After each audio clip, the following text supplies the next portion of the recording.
భారత రాజ్యాంగ ప్రకారం ప్రతి ఒక్కరికి మాట్లాడే స్వేచ్ఛ హక్కును డాక్టర్ బాబాసాహెబ్ అంబేద్కర్ కల్పించారని కోటి రాణి పార్క్ జనరల్ సెక్రటరీ ఎర్ర శ్రీనివాస్ అన్నారు. హైదరాబాద్ కోటిలోని రాణి పార్క్ వాకర్ అసోసియేషన్ ఆధ్వర్యంలో బజరంగ్ సేన రాష్ట్ర అధ్యక్షుడు ఎర్రకుంట లక్ష్మణ్ ఆధ్వర్యంలో గణతంత్ర వేడుకలను ఘనంగా నిర్వహించారు. ఈ సందర్భంగా వారు మాట్లాడుతూ నాడు అంబేద్కర్ భారత రాజ్యాంగంలో ప్రతి ఒక్కరూ స్వేచ్ఛగా ఉండే విధంగా రాశారని గుర్తు చేశారు. అంతేకాకుండా భారతదేశం ఒక రామరాజ్యంగా ఉండాలని ఆకాంక్షించారన్నారు. నేడు కొంతమంది దాని చీలికలుగా చేసి మత కల్లోలం వైపు తీసుకెళ్లడం జరుగుతుందని ఆవేదన వ్యక్తం చేశారు. రాబోయే రోజుల్లో భారతదేశం రామరాజ్యం కావాలని వారు ఆకాంక్షించారు. ఈ కార్యక్రమంలో రాణి పార్క్ అధ్యక్ష కార్యదర్శులు, సభ్యులు తదితరులు పాల్గొన్నారు.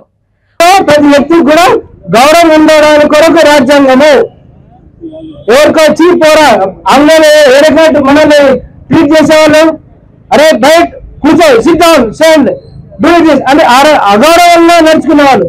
కానీ మన రాజ్యాంగంలో మనకి ఏమి రూపొందించారంటే ప్రతి వ్యక్తి కూడా ఇంకో వ్యక్తిని గౌరవంగా చేయాలి.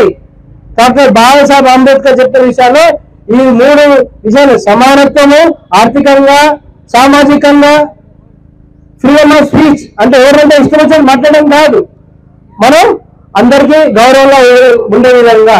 సో ఇవన్నీ రాజ్యాంగం యొక్క ముఖ్య ఉద్దేశం. ప్రియాంబుల్లో ఇది అన్ని రాసిపెట్టింది, దీనికి అనుగుణంగా ఉంది.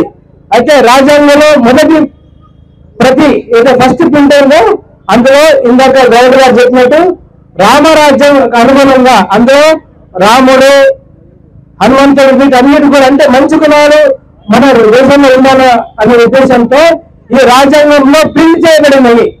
కాబట్టి రాముడు అంటే మన కొనడం రాజ్యాంగ విరుద్ధం కాదు, జై శ్రీరామ్ వినడము దేశాన్ని పూజించడం విరుద్ధం కాదు, ఇదంతా కూడా ప్రింట్ అయి ఉన్నది. అయితే దాని తర్వాత కొందరు డెలిగేషన్తో సెక్యులరిజం, సోషలిజం పదాలు 76లో పెట్టడం జరిగింది.